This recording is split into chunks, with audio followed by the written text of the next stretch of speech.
Gebed vir superheroes, week 21. Indien jy tans deur 'n rou tydperk werk, deur 'n situasie werk waar jy iemand verloor het, wil ek jou bemoedig. Ek wil vir jou bid dat God jou sal vat na sy spesiale TLC wegsteekplekkie in 'n mooi grot met mooi water soos Engedi in Israel of soos Mauritius, dat hy vir jou daar TLC sal gee. Dat jy sal sien, hy is die God van compassion, wat vir jou omgee. Dat jy sterker hierdeur sal kom, soos hierdie mooi quote. If you lost something or someone, but found yourself, you won, van Paulo Coelho. Ken jy die liedjie van In the Living Years? Ek sal die link hieronder plaas, maar mag ons elke oomblik seize om in die oomblik te lewe en dankie te sê. Die liedjie sê, it is the bitterness that lasts. Bid dat God dit vir jou sal makliker maak om die mense rondom jou te vergewe. God beloof vir ons 'n nuwe hart. Dalk gee hy vir jou 'n marshmallow hart wat dit sag maak teenoor mense vir wie jy nog bitterheid het in jou lewe. Teen skuldgevoelens. Ek gesels en hoor by verskillende mense dat die vyand het hulle gevangene in 'n web, in 'n tronk van skuldgevoelens. En ek wil graag vir jou bid dat God die engels wil stuur, net soos wat hy dit gestuur het toe Petrus in die tronk was, om vir jou daar die tronkstalle se deure te kom oopsluit. Mag hy dit in jou gees inskryf. Daar is nou geen veroordeling in Christus nie. Mag jy leer om jouself te vergewe. The sweet secret of the sweet and satisfying companionship of the Lord have they who fear, revere and worship him, and he will show him his covenant and reveal to them its deep and inner meaning. Dis werklik waar my gebed vir jou.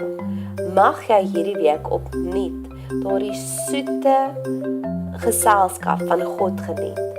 Ek het Saterdagoggend hierdie wonderlike oomblik gehad van Bybelstudie in my bed in 'n warm sonnige kamer. Mag jy ook sulke oomblikke hierdie week kry. Ek wil verder vir die volgende bid. Ons het nou onlangs die droomseminar bygewoon wat aangebied is deur Martin en Letitia van der Merwe. Ek bid vir beskerming vir jou teen nagmerries, dat jou slaap soet sal wees, dat wanneer jy droom, dat dit net boodskappe van God af sal wees. Ek bid ook vir jou vir beskerming teen hijackings van God se boodskappe af. Verder bid ek ook vir jou beskerming teen die busyness gees, dat jy nie te besig sal wees nie, dat jy nie soos Martha sal wees nie, maar dat jy soos Maria sal wees wat rustig by God se voete gaan sit het.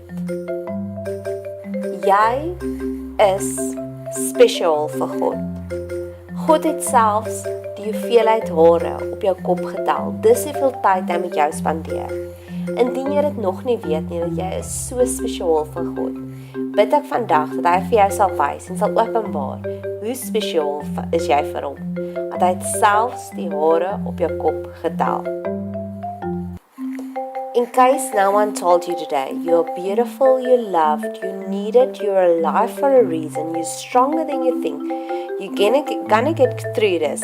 I'm glad you're alive and don't ever give up.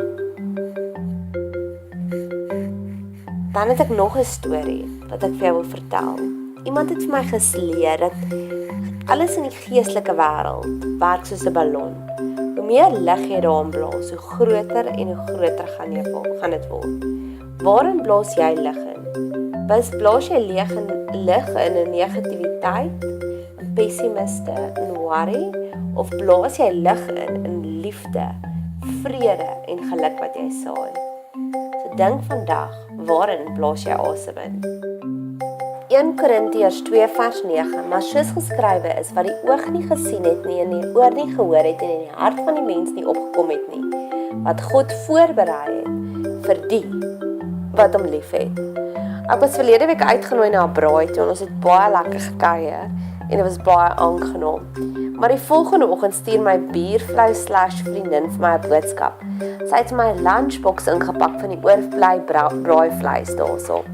En dis wat hierdie versie vir my beteken, dat God kan vir ons soveel meer doen. Hy kan vir ons die lunchbox voorberei vir die volgende dag. Mag jy dit op nuut ervaar hierdie week. Ons moet leer om ons gedagtes net so goed uit te kies as ons klere uitkies. Elke oggend wanneer ek aantrek, dan pak ek my klere uit op my bed van wat ek gaan aantrek.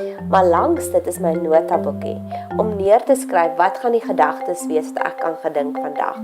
Ek kies gewoonlik positiewe beloftes vanuit die woord. En ek wil ook vir jou uitdaag om elke dag ten minste 3 gedagtes te kies van positiwiteit, net soos wat jy jou klere uitkies. Ek hoop jy het 'n geseënde week verder.